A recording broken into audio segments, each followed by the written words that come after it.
Everything that I purchased at a thrift store today.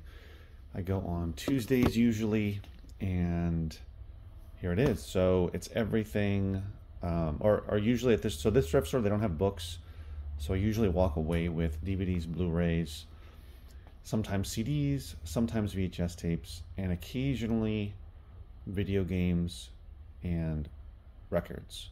So this time I got one video game, the rest are DVDs and Blu-rays. So one of them I'm going to sell on eBay, which, according to what I see on the solds on eBay, should pay for the entire bunch here. So with tax, I spent $26 and change, and I got 1, 2, 3, 4, 5, 6, 7, 8, 9 items.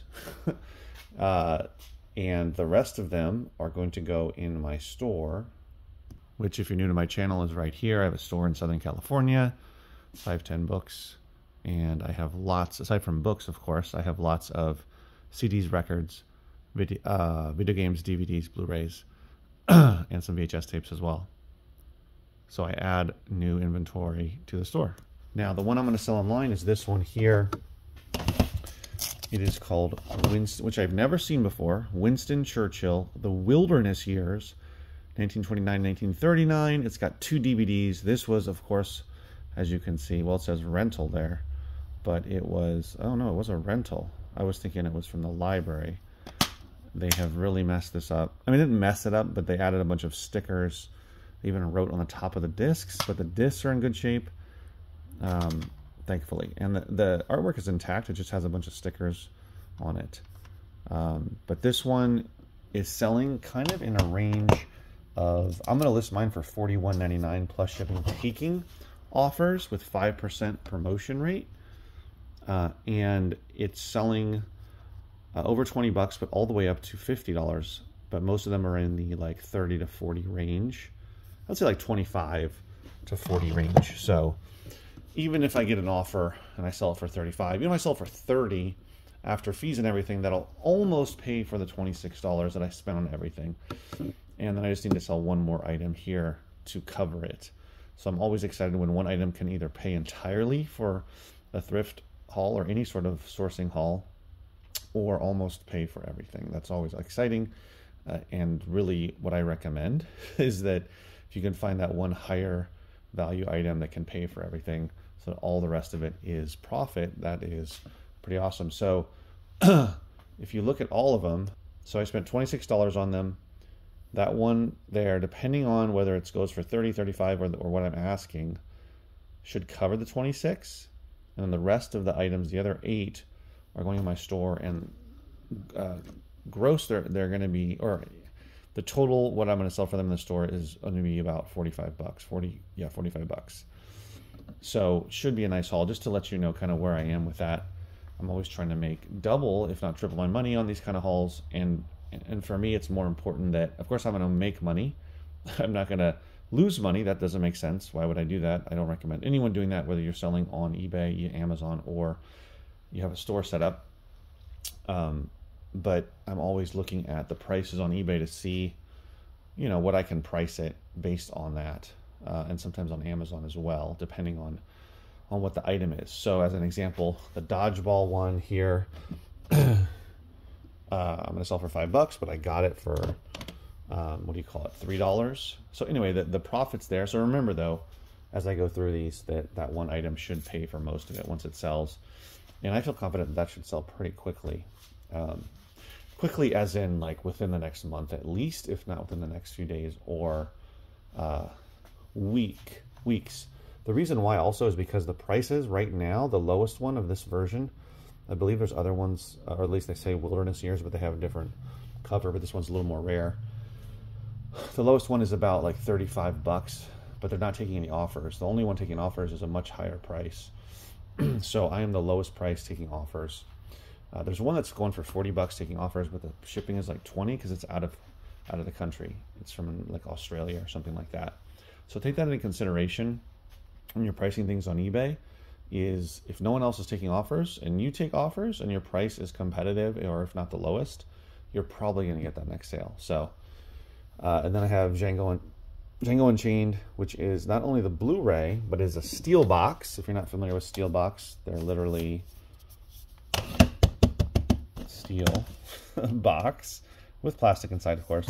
They're just a little fancier version, just a way for the companies to make more money, just charge more for an item, make it more collectible, unique, interesting.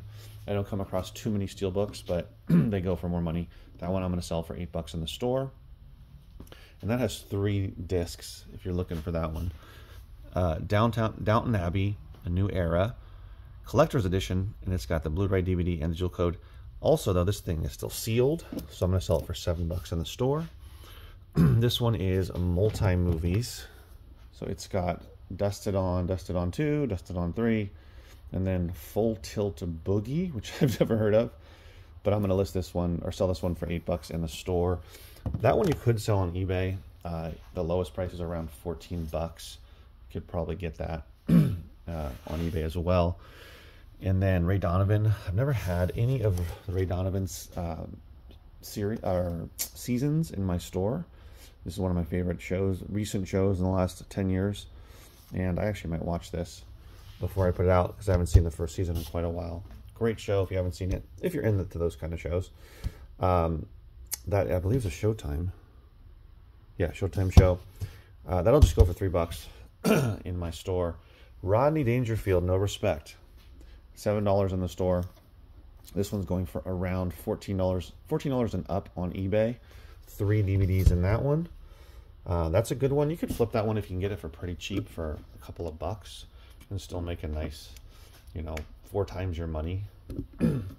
MTV's Newlyweds, Nick and Jessica. This one is the first season. I will put it in the store to sell it for $3, which is what I sell the box sets for. Here's the one video game I found, Uncharted 2 Among Thieves, which is a PlayStation 3 game. I'll sell it for $4 in my store. This particular thrift store, compared to other ones that I go to, does have more, typically has more video games. I've found more video games there. They have some that they put behind the glass case or behind the counter that you have to ask to see that they feel are more valuable. Sometimes they are, sometimes they're not. Often they're not, and they're a bit overpriced. But I have found some good ones, which I've shared with you in the past. So I'm always looking for video games to add to my selection here at my store. One thing I'll say, if you're only selling online, you would probably just pick up this one. You could probably do this one because it is sealed. This one for sure, and this one, of course. But, most people that watch these videos, I'm sure, don't have a store like I do, so they're looking just to sell on Amazon or eBay, and those would probably be the best ones to do that with. Now, remember, we all want high profit, right? Like this one has a nice higher profit, even if it sells for just $30. I got it for $1.50. I'm still going to make about $25 off of it. That's great. To me, that's, if you can make $20 of pure profit, I know all the tax people, you still have to pay your income taxes. I'm excluding that, okay? I know that. But just a shout out to the tax people. So, but yeah, everything all in, if you can make over $20, that's nice, really nice. And of course, if you can make closer to 30, even better. We all want to make $100, $500 profit on one item, of course, but those are harder to find, unless you have really focused in on particular items and you found an amazing source or multiple sources where you can pick up items that are selling for, let's say, even $50 plus consistently. Great. But the other thing to balance that with, and which is, I think, more important, especially when you're starting, is how quickly you can sell something. So the turnover rate, the amount of time it will take for you once you've listed it and the item's gone live on eBay, let's say. It could be Amazon as well, but in this example, eBay, how quickly will that item sell? Will it take months, couple weeks, couple days, couple hours, couple minutes? I mean, if I can sell all 4 of those that I just pointed out, which would be this one, that one, that one, and that one, once I list it, if I can sell them all within a couple of weeks, that to me is solid. Generally, I like to try to sell everything within 90 days, which might seem arbitrary, but I think that's a good kind of barometer if you can sell it within that time frame at least. And anything past 90 days, I suggest that it has profit of $20, if not $30 or more, so that it's worth your time to store it and for it to take up space, etc. So that when it does sell, you're going to get $20 bill or 25 or 30 or much more, versus, you know, it being a $5 profit item, $10 profit item. So yeah, so flipping stuff quickly online is really the name of the game. And then finding items that sell for even more profit and flipping those quickly is the ideal situation. And of course, obtaining them for a lower price. Those are the cost of goods, lower cost of goods, quick turnover, higher profit, and you're really golden there. But again, I say, you know, if you can have a mixture of quick sellers, kind of midterm sellers which sell within even a month to 3 months, and then ones that sell within 3 to 6 months or even longer but have a much higher profit, you're going to be doing well, because it's just some things you think they're going to sell well quickly and it ends up that they don't, despite all of the apparent information that you're seeing. It just happens. So, all right guys, thanks for watching. See you in the next video.